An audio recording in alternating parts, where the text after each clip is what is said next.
नमस्कार। आज हम बीए पार्ट तृतीय हिंदी साहित्य के पाठ्यक्रम के अंतर्गत आधुनिक हिंदी कविता में नई कविता, आधुनिक हिंदी कविता यानी आधुनिक हिंदी काव्य। आधुनिक हिंदी कविता में क्रमबद्ध रूप से हम अब तक पढ़ते आए हैं और प्रयोगवाद तक हमने पढ़ा है। प्रयोगवाद और नई कविता में कोई ज़्यादा बड़ा अंतर नहीं है, फिर भी यह यूँ कह सकता हूँ कि प्रयोगवाद के निकट नई कविता है। नई कविता का जो समय है वो 1953 से शुरू करके और आगे का जो काव्य है वो इसके अंतर्गत आता है। इसको साठोत्तरी कविता के नाम से भी जाना जाता है। साठोत्तरी यानी 60 के दशक के बाद का काव्य जो आगे तक चलता हुआ आ रहा है। प्रयोगवाद जो है वो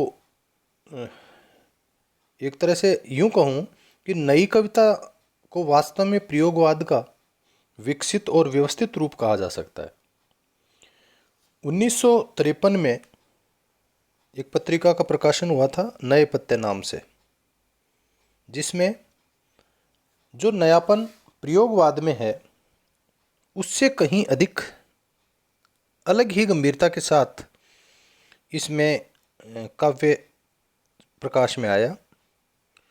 1954 ईस्वी में डॉक्टर जगदीश गुप्त और रामस्वरूप चतुर्वेदी ने नई कविता नामक पत्रिका का संपादन किया।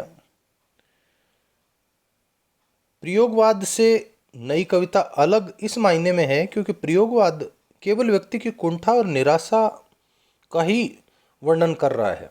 यानी प्रयोगवाद ने अपने आप को व्यक्ति की कुंठाओं और निराशा की जो सीमा है उसमें बांध लिया अपने आप को। लेकिन नई कविता में ऐसा नहीं है। व्यक्ति और समाज की सीमाओं का स्पर्श कराने के लिए, आधुनिक भावबोध से अवगत करवाने के लिए प्रयोगवाद से कहीं 2 कदम आगे बढ़कर नई कविता प्रकाश में आई। अब प्रयोगवाद से ये भिन्न कैसे? क्योंकि प्रयोगवाद और नई कविता बहुत अधिक अलग अलग नहीं है, इसलिए ये समझना जरूरी होगा कि नई कविता प्रयोगवाद से भिन्न कैसे है। तो नई कविता में कवि की कुंठा से रहित यथार्थ को महत्व दिया गया। जो सच्चाई है, जो वास्तविकता है, उसको महत्व दिया गया। व्यक्ति विशेष की जो कुंठा है उससे अलग हटकर ऐसा वर्णन जिसमें आधुनिकता का यानी नएपन का भी बोध हो। एक तो ये अंतर। दूसरा, ये यथार्थ समसामयिक विवेक पर आधारित है, न कि किसी व्यक्ति की कल्पना या उसकी भावना पर। ये यथार्थ को लेकर नई कविता यथार्थ को लेकर सर्वथा एक नए मार्ग की ओर अग्रसर होने वाली अनुभूति की व्यंजना है। अगली जो बात जो इसको अलग करती है प्रयोगवाद से वो ये कि इसकी जो दृष्टि है वो सर्वथा विचारगत सांप्रदायिक आग्रह से युक्त है। इसमें साम्यवाद, व्यक्तिवाद, आदर्शवाद का प्रचार करने का आग्रह नहीं है। बिल्कुल अलग ही विचार है। कहीं पर भी सांप्रदायिक आग्रह नहीं दिखाई देता। उसे बिल्कुल मुक्त ये कविता, ये काव्य दिखाई देता है। नई कविता का कवि सौंदर्य बोध की दृष्टि से, जो सौंदर्य बोध है उसकी दृष्टि से बौद्धिक अनुभूति को ज्यादा महत्व देता है। नई कविता में बौद्धिक अनुभूतियों को ज्यादा महत्व दिया गया। इसके अलावा नई कविता मुक्त क्षणों का महत्व स्वीकार करती है। नई कविता के सृष्टा समसामयिकता और आधुनिकता के प्रति दायित्व निभाने के लिए वैज्ञानिक दृष्टि से परिपूर्ण रहना जरूरी मानते थे। अब यहाँ हम उन परिस्थितियों की बात करें जिन से या जिनके कारण नई कविता का उदय हुआ, या प्रयोगवाद के बाद ये परिस्थितियां रही जिससे नई कविता सामने आई। आज़ादी के कारण आशा और निराशा की प्रवृत्तियां जनमानस में उभर ही रही थी। निराशा का कारण देश विभाजन। अब आज़ादी तो मिल गई थी, लेकिन उसके बाद तुरंत देश का विभाजन हुआ और उससे जो विध्वंस हुआ, जो अराजकता हुई, जो आपस में आपसी पारस्परिक हत्याएं हुई, तो एक तरह से वही पुराना शासन का तरीका बन गया। केवल तत्कालीन समय में लोगों को लगा कि केवल गोरे के स्थान पर काला शासक बैठ गया है। पूंजीपति को खूब अवसर मिले। अब आज़ादी के बाद भी पूंजीपतियों को अवसर मिल रहे थे। महंगाई से सामान्य जीवन जीना ही दुभर हो गया था। पूंजीपति लोग राजनीति में आ गए थे, उससे निम्न वर्ग की बहुत उपेक्षा हो रही थी। आज़ादी को लेकर नवयुवकों ने जो आशाएं लगाई थी वो चूर चूर हो रही थी। प्रयोगवादी काव्य पश्चिमी काव्य की युद्ध से उत्पन्न निराशा कुंठा से प्रभावित था। ये नई कविता जो थी वो इससे थोड़ा अलग हटकर रही। व्यक्ति की स्वतंत्रता का नारा लगाकर यह कविता आधुनिकता का प्रचार कर रही थी। कवि का समाज के प्रति कोई दायित्व नहीं था। ऐसे समय में सर्वाधिक स्वस्थ काव्य धारा वह है जो जड़ सिद्धांतों, संकीर्ण दृष्टिकोणों से मुक्त करवाकर संपूर्ण युग की काव्य चेतना के समन्वित रूपों को अपना आधार बनाकर आगे बढ़े। इसमें प्रयोग, प्रगति और परंपरा का स्वस्थ समन्वित रूप मिलता है। यही नई कविता की सबसे बड़ी विशेषता है। नई कविता के कवियों का मानना है कि साहित्य जो है वो समाज सापेक्ष होना चाहिए।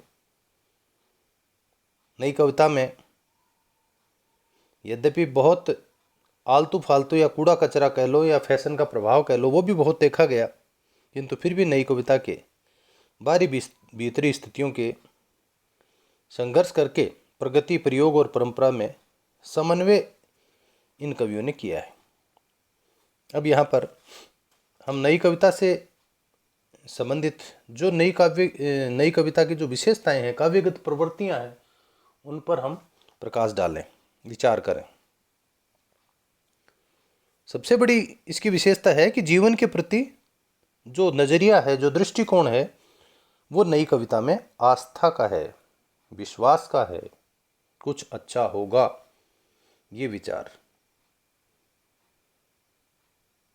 और ये वो विचार है जहां पर प्रयोगवाद के अंदर कुंठा है, निराशा है, हताशा है, वो यहां पर नहीं है। यहां दृष्टिकोण बदलकर आस्थापूर्ण हो गया। तो आस्थापूर्ण जो दृष्टिकोण है, ये वो विशेषता है जो इस नई कविता को प्रयोगवाद से अलग करती है। दूसरी इसकी बड़ी विशेषता ये है क्षण का उपयोग। हर एक क्षण, यानी समय का वो छोटा सा भाग जिस पर ध्यान नहीं दिया गया, जिसका कोई महत्व नहीं माना गया, वो नई कविता के कवियों ने उस क्षण का उपयोग किया कि एक एक क्षण महत्वपूर्ण है, एक एक क्षण का उपयोग होना चाहिए। यदि हमें जीवन में कुछ करना है तो एक एक क्षण हमारे लिए उपयोगी है, उसकी महत्ता को हमें समझना होगा। नई कविता के जो कवि हैं, उन्होंने इस पर बहुत अच्छे ढंग से लिखा है। एक और विशेषता लघु मानववाद के रूप में हम ले सकते हैं। लघु मानववाद का अर्थ है सामान्यतम, बिल्कुल अति सामान्य, सबसे छोटे तथा निम्न वर्ग के मनुष्य के व्यक्तित्व को समादर रूप में प्रस्तुत किया। अर्थ स्पष्ट है कि वो व्यक्ति जिसको समाज में बहुत सामान्य माना जाता है या सामान्य से भी कम माना जाता है, छोटा माना जाता है, उस निम्न वर्ग के मनुष्य को भी उसका जो व्यक्तित्व है उसको समादर रूप में, यानी उतना ही आदर उच्च वर्ग के व्यक्ति का यहाँ लघु मानव का मतलब उपेक्षित मनुष्य है, वो मनुष्य जिसकी उपेक्षा करके उसको छोटा समझा जा रहा है, लघु मानव कहा जा रहा है, उसको यहाँ पर उठाने की कोशिश की गई है।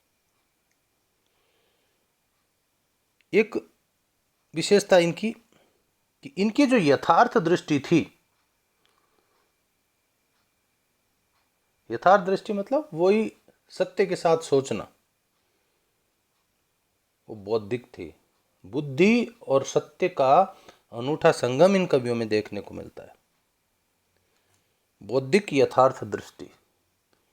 नई कविता के अंदर शहरी यथार्थ और ग्रामीण यथार्थ दोनों ही परिवेश को अंकित करने वाले कवि हैं। गांवों की सच्चाई भी दिखाई तो शहरों की सच्चाई भी दिखाई, चाहे वो कितनी भी कड़वी क्यों न हो।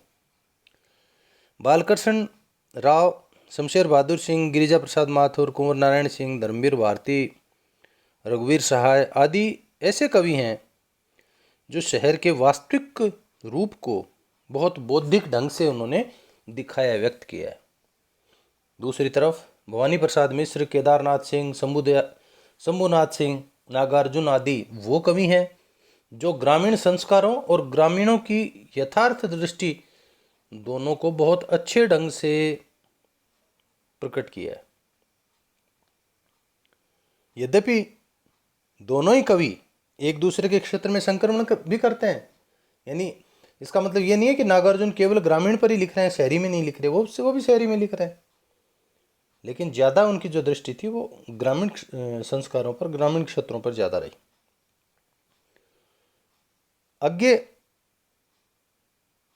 ऐसे कवि हैं जिन्होंने दोनों ही जगह का, यानी उतना ही शहरी उतना ही ग्रामीण यथार्थ प्रस्तुत किया। एक बौद्धिक दृष्टि उनमें अलग ही दिखाई देती है। अगली विशेषता के रूप में अनुभूति की सच्चाई। इन कवियों की यह विशेषता रही कि अपने इन्होंने जो अनुभव किए, जो उन्होंने महसूस किया, जो कुछ उन्होंने देखा भोगा, उसको बड़ी ईमानदारी के साथ बिल्कुल उसी रूप में अच्छे प्रभावी शब्दों के साथ इन कवियों ने व्यक्त किया। समाज की अनुभूतियों को भी कवि आत्मसात करके उन्हें अपने अंदर पचाकर और अपनी ही पीड़ा जैसे बनाकर और कविता के माध्यम से उसको पेश किया। पीड़ा और निराशा, ये भी इस काल की, या यूं कहें कि नई कविता की एक विशेषता कही जा सकती है। यद्यपि बहुत अधिक नहीं है, स्थायी नहीं है। नई कविता में जो दर्द है, निराशा, कुंठा, पराजय जो है, वो स्थायी नहीं है और न ही ये जीवन में ठहराव उत्पन्न करती है। ये ऐसा भी नहीं है कि इस निराशा, हताशा के कारण जीवन ठहर गया है, ये जीवन में स्थायी रूप से निराशा आ गई है, नहीं। प्रयोगवादी कवि निराशा, कुंठा, पराजय को ही सच्चा मान बैठे हुए थे, रुक गया था उनका जीवन, ठहर गया था। नई कविता का जो रचनाकार है उसने दर्द, निराशा और कुंठा से प्रकाश प्राप्त किया है, नई ऊर्जा ली है, नई रोशनी ली है, नई प्रेरणा ली है। धर्मवीर भारती का ये कथन सुनिए, ओ मेज की कोरों पर माथा रख कर रोने वालों, हर एक दर्द को नए अर्थ तक जाने दो। हर एक दर्द को, हर एक दर्द का नया अर्थ लो। सामाजिक दृष्टि। पूरे समाज पर, क्योंकि साहित्य समाज का दर्पण होता है, पूरे समाज में क्या घटित हो रहा है, पूरे समाज की क्या आचार विचार हैं, क्या दृष्टि है, उसका वर्णन करने का पूरा दायित्व नए कवियों ने ले रखा था। एक विशेषता हम इनकी ये भी कह सकते हैं कि इनका जो शिल्प विधान था, रचना करने का जो एक अंदाज था, वो बड़ा विशेष था इनका। तो हम विशेषता के रूप में ले सकते हैं कि विशिष्ट शिल्प विधान। अब तक की जो कविताएं हैं उनसे बिल्कुल अलग, नया और पूर्व कविता से बिल्कुल अलग, भिन्न, चाहे वो भाषा हो, चाहे बिंब हो, प्रतीक हो, उपमान हो, शब्द हो। और शब्द जो थे उनमें बड़ी सहजता और स्वाभाविकता, एकदम कहीं बनावटीपन नहीं। कुछ बिंब और प्रतीक ऐसे भी लिए जो इतिहास से उठाए, क्योंकि वो प्रेरक होते हैं, पुराणों से लिए। शब्द सामान्य लोक जीवन से ग्रहण किए, जिससे वो कविता रोचक लगे। उस समय के खास कवियों में भारत भूषण अग्रवाल, नेमीचंद जैन, नरेश मेहता, हरिनारायण व्यास, दुष्यंत कुमार, कुंवर नारायण, कीर्ति चौधरी आदि उल्लेखनीय हैं। कुल मिलाकर हम कह सकते हैं कि इस समय का जो काव्य है, नई कविता के रूप में जो काव्य है, उसका पाठ बहुत विस्तृत है और उसके भीतर मानव जीवन को पूर्णता के साथ ग्रहण किया गया है। एक संपूर्ण चित्र विभिन्न प्रवृत्ति और परिस्थितियों, प्रश्न उपप्रश्न, संकल्प विकल्पों का इन्होंने प्रस्तुत किया है। असल में नई कविता ने यथार्थ की भूमिका पर जिस बौद्धिक और वैज्ञानिक चेतना के सहारे मानव जीवनगत विचारणा और स्थिति परिस्थिति को अभिव्यक्त किया है, उसमें पूरी ईमानदारी दिखाई देती है। आज का मानव जिस संकट को भोग रहा है, उसे कवियों ने भी सहा और भोगा। धन्यवाद।